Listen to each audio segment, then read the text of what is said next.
दरवाजों के अंदर बंद वो तोता जिसमें उस दुष्ट दैत्य त्रैलोक्यसुर के प्राण थे, उस तोते तक पहुंचने के लिए विभित्सना को अब भी 4 दरवाजों को और पार करना था।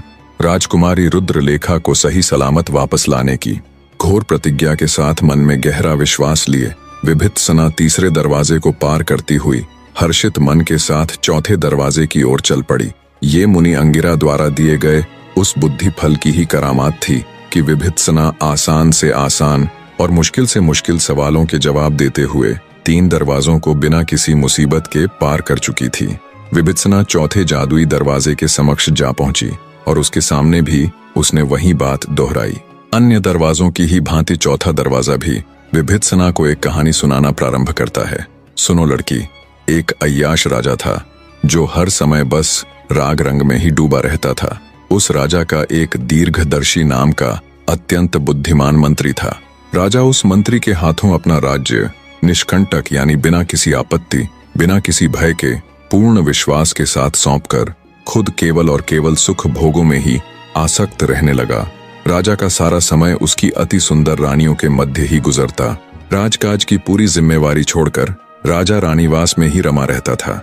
महामंत्री दीर्घदर्शी उसके राज्य का चिंता भार वहन करता हुआ दिन रात एक कर रहा था।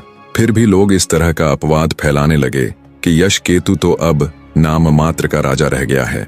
मंत्री उसे व्यसनों में डालकर स्वयं ही राज्यश्री का भोग कर रहा है। महामंत्री ने जब लोगों के अपवाद सुने तो उसे बहुत दुख हुआ। एक दिन मंत्री ने अपनी पत्नी मेघाविनी से कहा, प्रिय, राजा सुख भोग में लिप्त है और मैं उसका कार्यभार संभाल रहा हूँ। फिर भी लोग ऐसा अपवाद फैला रहे हैं कि मैं उसका राज्य हड़प रहा हूँ। जनापवाद झूठा भी हो तो भी वह बड़ा हानिकारक होता है। जनापवाद के कारण ही भगवान श्री राम द्वारा सीता को त्यागना पड़ा था। अतः तुम ही मुझे सलाह दो कि ऐसी अवस्था में मुझे क्या करना चाहिए। अपने स्वामी की परेशानी जानकर उस धीर स्वभाव और अपने नाम के अनुकूल आचरण करने वाली मेघाविनी ने कहा, महामती, युक्तिपूर्वक राजा से पूछकर आपको तीर्थ यात्रा के बहाने कुछ समय के लिए विदेश चले जाना चाहिए। इस प्रकार निष्प्रह होने के कारण आपके बारे में जो लोकापवाद फैल रहा है वह मिट जाएगा और आपके न रहने पर राजा भी स्वयं अपना राजकाज देखने लगेंगे। उसके बाद धीरे धीरे उनके व्यसन भी दूर हो जाएंगे। फिर जब आप लौट कर आएंगे और मंत्री का पद संभालेंगे तब आपको कोई दोष न देगा। पत्नी के ऐसा कहने पर मंत्री बोला, तुमने ठीक कहा प्रिय, मैं बिल्कुल ऐसा ही करूंगा। मंत्री राजा के पास गया और बातों ही बातों में उसने राजा से कहा, राजन, आप मुझे कुछ दिनों के लिए छुट्टी दे दें जिससे मैं तीर्थ यात्रा पर जा सकूं, क्योंकि धर्म में मेरी बहुत आस्था है। मंत्री की बात सुन राजा थोड़ा विचलित होते हुए बोला, ऐसा मत करो मंत्रीवर, तीर्थ यात्रा के बिना भी घर में रहते हुए दान आदि करके तुम पुण्य फल प्राप्त कर सकते हो। मंत्री बोला, दान आदि के द्वारा तो अर्थ शुद्धि ही पाई जा सकती है राजन, किंतु तीर्थों से अनश्वर शुद्धि प्राप्त होती है। मंत्री जब इस प्रकार राजा को समझाने का प्रयास कर रहा था तभी प्रतिहारी वहां पहुंचा और राजा से बोला, स्वामी, दोपहर का समय हो चुका है, अतः आप उठकर स्नान कर लें, स्नान का समय बीता जा रहा है। यह सुनते ही राजा स्नान के लिए उठकर खड़ा हो गया। यात्रा के लिए तैयार मंत्री भी उसे प्रणाम करके वहां से चला आया। मंत्री ने घर आकर जैसे तैसे अपनी पत्नी को मनाया, क्योंकि वह स्वयं भी उसके साथ चलने का आग्रह कर रही थी। फिर वह अकेला ही यात्रा के लिए चल पड़ा। अनेक देशों में घूमता हुआ और तीर्थों की यात्रा करता हुआ मंत्री पौड्र देश में जा पहुंचा। उस देश को पार करने के लिए समुद्र से होते हुए यात्रा करनी पड़ती थी, अतः मंत्री फेर लगाने वाली एक नाव पर सवार हुआ। नाव जब बीच समंदर पहुंची तो मंत्री ने बड़ा ही अद्भुत नजारा देखा। बीच समंदर एक बड़ा ही सुंदर कल्प वृक्ष जिसकी पत्ते सोने की भांति चमचमा रहे थे। उस वृक्ष की एक डाली पर अद्भुत आकार वाली अप्सराओं से सौंदर्य की मालकिन एक सुंदर कन्या लेटी हुई थी और एक मधुर गीत गाए जा रही थी। कुछ देर गाकर उस कल्प वृक्ष सहित वो अप्सरा सी कन्या समुद्र में विलीन हो गई। मंत्री के आश्चर्य का ठिकाना नहीं था। मंत्री को इस तरह आश्चर्यचकित देख नाविकों ने कहा, श्रीमंत, आप शायद उस कन्या को देखकर आश्चर्यचकित हो रहे हैं। यह उत्तम कन्या तो इस प्रकार यहाँ अक्सर दिखाई पड़ती है। ये दिखाई देती है और फिर समुद्र में ही विलीन हो जाती है। शायद आपने पहली बार देखा है, इसीलिए ऐसा आश्चर्य व्यक्त कर रहे हैं। हाँ, शायद यही बात है, मंत्री बोला और उसी दिशा में देखता हुआ खामोश हो गया। कुछ और अन्य देशों में घूमते हुए मंत्री को जब काफी समय गुजर गया तो अंततः वो वापस अपने देश के लिए रवाना हो गया। लंबी राह तय करके जब मंत्री अपने अंग देश के निकट पहुंचा, तब नगर के बाहर आए कुछ गुप्तचरों ने उन्हें देखा, जिन्हें राजा यशकेतु ने उसकी खोज खबर लेने के लिए पहले से ही नियुक्त कर रखा था। गुप्तचरों ने जाकर राजा को खबर पहुंचाई। मंत्री के बिछुड़ने से राजा दुखी था, अतः वह स्वयं ही उसकी अगवानी हेतु नगर के बाहर पहुंचा और उसके गले लगकर उसका अभिनंदन किया। मंत्री दीर्घदर्शी को महल में लाकर जब राजा ने उसकी यात्रा का वृत्तांत पूछा, तब दीर्घदर्शी ने सुवर्ण द्वीप तक के मार्ग का सारा वृत्तांत उसे कह सुनाया और उस अलौकिक कन्या का वृत्तांत भी उसने राजा को सुनाया, जो अद्वितीय और अप्सराओं सी सुंदर थी। उस कन्या की रूप राशि का वृत्तांत सुनकर राजा इस प्रकार कामवश हो गया कि उसके बिना अब उसे अपना जीवन निष्फल जान पड़ने लगा। राजा तुरंत मंत्री को एकांत में लेकर गया और बोला, उस कन्या को देखे बिना मैं जीवित नहीं रह सकूंगा, अतः मैं तुम्हारे बताए मार्ग से उसके पास जाता हूँ। तुम न तो इस काम से मुझे रोको और न ही मेरे साथ चलो, मैं छिपकर अकेला ही वहां जाऊंगा। तुम मेरे राज्य की रक्षा करना, मेरी बात तुम टालना नहीं, अन्यथा तुम्हें मेरे प्राणों से हाथ धोना पड़ेगा। राजा ने अपनी बात के विरोध में मंत्री को कुछ कहने तक का मौका नहीं दिया और उसे बहुत दिनों से उत्सुक उसके परिजनों के पास भेज दिया। घर लौटकर पत्नी से मिलकर हंसी खुशी भरे वातावरण के होते हुए भी मंत्री दीर्घदर्शी उदास ही रहा, क्योंकि जब स्वामी असाध्य कार्य को तत्पर हो तब मंत्री कैसे खुश रह सकता है। अगले दिन राजा मंत्री को अपना राज्यभार सौंपकर रात को तपस्वी का वेश धारण कर नगर से बाहर निकला। मंत्री के बताए मार्ग अनुसार कई देशों की यात्रा करता हुआ राजा आखिरकार कई दिन बाद पौंड्र देश पहुंच ही गया।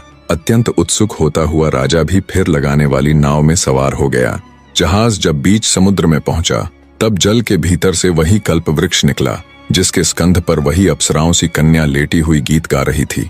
राजा ने जब उसे देखा तो देखता ही रह गया, पर कुछ ही देर पश्चात वो कन्या वृक्ष सहित समुद्र में विलीन हो गई।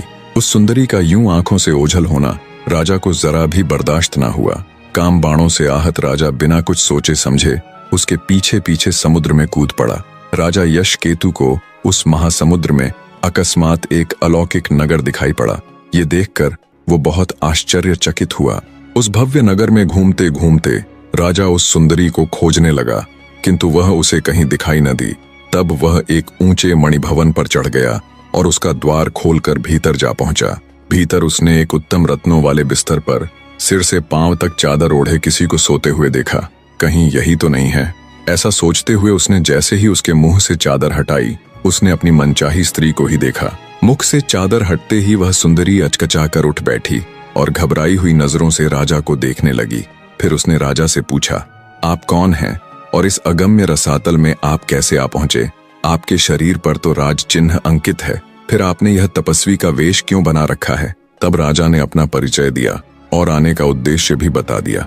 फिर राजा ने उस सुंदरी से अपना परिचय देने को कहा तो सुंदरी बोली, हे महाभाग, मैं विद्याधरों के राजा सौभाग्यशाली मृगांक सेन की कन्या मृगांकवती हूँ।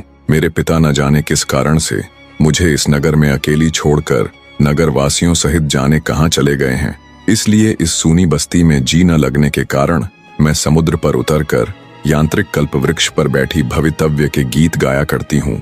मृगांकवती के ऐसा कहने पर राजा ने उसे अपनी प्यार भरी बातों से इस तरह से रिझाया कि प्रेमवश होकर उसने उसी समय उस वीर राजा की पत्नी बनना स्वीकार कर लिया। उन दोनों ने वहीं तुरंत गंधर्व विवाह कर लिया। विवाह पश्चात राजा उस सुंदरी यानी मृगांकवती के साथ बड़े ही सुख चयन से कुछ दिनों तक समुद्र की थाह में बसे उसी भव्य नगर में रहता रहा। फिर एक दिन राजा ने मृगांकवती से वापस जाने का मार्ग पूछा। सुंदरी द्वारा बताए जाने पर राजा ने उस सुंदरी के गले में हाथ डाला और भव्य नगर के बीचों बीच बने उस तालाब में कूद पड़ा, जिससे वो उस सुंदरी के साथ अपने नगर के उद्यान के तालाब में जा निकला। वहां अपनी प्रिया के साथ आए राजा को उद्यान के मालियों ने देखा और प्रसन्न होते हुए उन्होंने मंत्री दीर्घदर्शी को इस बात की सूचना पहुंचाई। अपनी इच्छित स्त्री को साथ लेकर आए राजा को मंत्री बड़े ही आदर के साथ राजमहल में ले गया। मंत्री ने अपने मन में सोचा, राजा ने इस अलौकिक स्त्री को कैसे प्राप्त कर लिया, जिसे मैंने क्षण मात्र के लिए आकाश में चमकने वाली बिजली के समान देखा था। सच है कि विधाता जिसके ललाट पर जो कुछ लिख देता है, वह कितना ही असंभव होने पर भी उसे अवश्य ही प्राप्त कर लेता है। फिर भी मंत्री ने जब राजा से उस सुंदरी को प्राप्त करने के रहस्य के बारे में पूछा, तो राजा ने बड़ी प्रसन्नता पूर्वक सब बतला दिया और बोला, अपनी प्रिया को मैं इतने कष्ट उठाकर यहाँ लाया हूँ, अब वह हमेशा यहीं रहेगी। उस दिन दीर्घदर्शी जब अपने घर वापस आया तो उसी रात सोते समय हृदय फट जाने से उसकी मृत्यु हो गई। इतनी कथा सुनाकर चौथा दरवाजा बोला, बताओ लड़की, राजा यशकेतु का उद्धार होने पर भी उसके महामंत्री दीर्घदर्शी का हृदय क्यों विदीर्ण हो गया? क्या उसका हृदय इस शोक से फट गया कि उसे वह अलौकिक स्त्री नहीं मिल सकी, या फिर वह राज्य की इच्छा रखता था और राजा के वापस लौट आने का दुख उससे बर्दाश्त ना हुआ? अत्यंत विडंबना भरे इस प्रश्न का बड़े ही सहज भाव से उत्तर देते हुए विभित्सना बोली, हे दरवाजे, उत्तम चरित्र वाले उस मंत्री श्रेष्ठ के लिए इन दोनों में से कोई भी बात उचित नहीं जान पड़ती। इसके विपरीत उसने यह सोचा होगा कि जो राजा केवल साधारण स्त्री में लिप्त होकर राज्य को भूल गया था, अब उस अलौकिक स्त्री के आने पर उसका हाल क्या होगा। मंत्री ने राजा को फिर से राजकाज संभालने के लिए जितना प्रयत्न किया, जितना वो देश विदेश घुमा फिरा, आखिरकार सब उल्टा ही पड़ गया।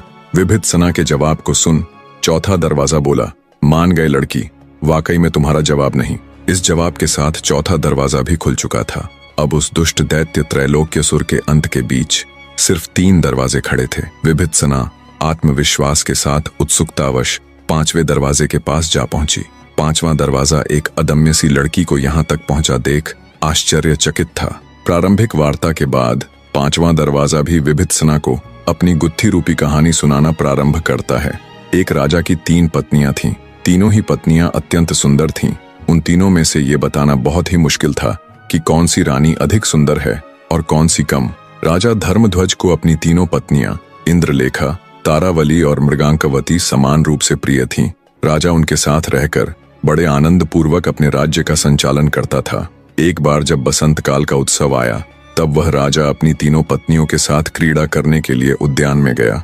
बाग में फूलों से झुकी लताएं अपनी अलग ही छटा बिखेर रही थीं। वे बिल्कुल कामदेव के धनुष के समान लग रही थीं। भौरे बड़ी मस्ती के साथ फूलों का रस पान कर रहे थे। इस अत्यंत लुभावने वातावरण के बीच बड़ी मस्ती के साथ राजा अपनी तीनों पत्नियों के साथ क्रीड़ाएं कर रहे थे। राजा ने खेल ही खेल में रानी इंद्रलेखा की चोटी पकड़कर खींची, जिससे उसके कानों पर से कमल का फूल खिसक कर उसकी गोद में आ गिरा। गोद में गिरे उस पुष्प मात्र से ही अत्यंत कोमल रानी इंद्रलेखा की जांघ पर घाव हो गया और वह हाय हाय करती हुई मूर्छित हो गई। ये देखकर राजा घबरा गया। उसने तुरंत जल मंगवाकर पानी के कुछ छींटे रानी के मुंह पर मारे तो रानी होश में आई। अनंतर राजा उसे अपने महल में लाया और राजवैद्य से उसका उपचार करने को कहा। तो वैद्य तत्काल ही रानी के उपचार में जुट गए।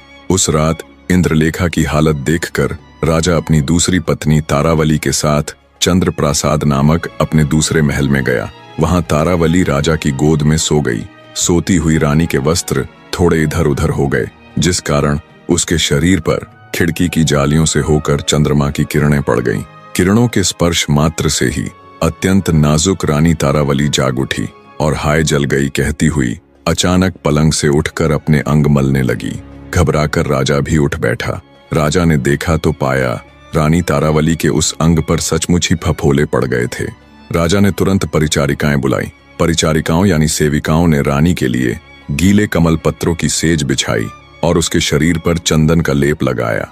इसी बीच राजा की तीसरी पत्नी यानी रानी मृगांकवती भी जाग उठी। तारावली के कक्ष से आती आवाजें सुनकर उसकी नींद उचट गई थी। राजा के पास जाने की इच्छा से वह अपने कक्ष से निकलकर तारावली के कक्ष की ओर चल पड़ी। अभी वह कुछ ही कदम चली थी कि उसने दूर से किसी के घर धान कूटे जाने की आवाज सुनी। मूसल की आवाज सुनकर वह विकल हो उठी और हाय मरी कहते हुए मार्ग में ही बैठ गई। परिचारिकाओं ने जब रानी की जांच की तो उन्होंने उसकी हथेलियों पर काले गहरे धब्बे देखे। परिचारिकाएं दौड़ती हुई राजा के पास पहुंची और सारा वृत्तांत राजा को कह सुनाया। सुनकर राजा भी घबरा गया और तुरंत अपनी रानी की हालत देखने के लिए उसके पास आया। रानी के पास पहुंचकर राजा धर्मध्वज ने उससे पूछा, प्रिय, यह क्या हुआ? तो आंखों में आंसू भरकर रानी मृगांकवती ने राजा को अपने दोनों हाथ दिखाते हुए कहा, स्वामी, मूसल की आवाज सुनने से मेरे हाथों में यह निशान पड़ गए हैं। रानी की बात सुन आश्चर्य और विषाद में पड़े राजा ने उसके हाथों पर दाह का शमन करने वाले चंदन आदि का लेप लगवाया। राजा सोचने लगा, मेरी एक रानी को कमल के गिरने से घाव हो गया, दूसरी के चंद्रमा की किरणों से अंग जल गए, और इस तीसरी के हाथों में मूसल की ध्वनि सुनने मात्र से ही ऐसे निशान पड़ गए जैसे पता नहीं उसने उस भारी मूसल से कितने ही दिन काम किया हो। देवयोग से मेरी इन तीनों ही प्रियाओं का अभिजात्य गुण ही इनके दोष का कारण बन गया। राजा ने वह रात बड़ी कठिनाई से काटी। सवेरा होते ही उसने राज्य भर के सभी कुशल वैद्यों और शल्य क्रिया करने वालों को बुलवाया और अपनी रानियों का उपचार करने को कहा। उन वैद्यों और शल्य क्रिया जानने वालों के संयुक्त प्रयास से जब रानियां शीघ्र ही स्वस्थ हो गईं, तब राजा निश्चिंत हुआ। इतनी कथा सुनाते हुए 5वां दरवाजा विभित्सना से बोला, अब तुम मुझे यह बतलाओ लड़की कि राजा की तीनों रानियों में सबसे अधिक सुकुमारी कौन सी थी। दरवाजे की बात सुन बिना एक भी पल गवाए विभित्सना बोली, हे दरवाजे, ये तो बड़ा ही सरल प्रश्न था। राजा की तीनों पत्नियों में सबसे सुकुमारी थी रानी मृगाकवती, जिसने मूसल को छुआ भी नहीं और केवल उसकी आवाज मात्र से ही उसके हाथों में दाग पड़ गए थे। बाकी दोनों को तो कमल एवं चंद्र किरणों के स्पर्श से घाव तथा फफोले हुए थे, अतः वे दोनों उसकी बराबरी नहीं कर सकती। विभित्सना के जवाब के साथ ही 5वां दरवाजा भी खुल चुका था। अब उस तोते तक पहुंचने के लिए उसे सिर्फ 2 दरवाजे पार करने बाकी थे। प्रिय दर्शकों, अभी अकेला ही काम करने वाला हूं तो कहानियां थोड़ी लेट हो जाती होंगी, पर चिंता न करें, आपके इतने प्यार को देखते हुए जल्द ही इस समस्या का भी निवारण करने की कोशिश रहेगी। तब तक थोड़ा एडजस्ट करना और इस भाग के ऊपर अपनी राय देना ना भूलिएगा। धन्यवाद मेरे प्रिय दर्शक।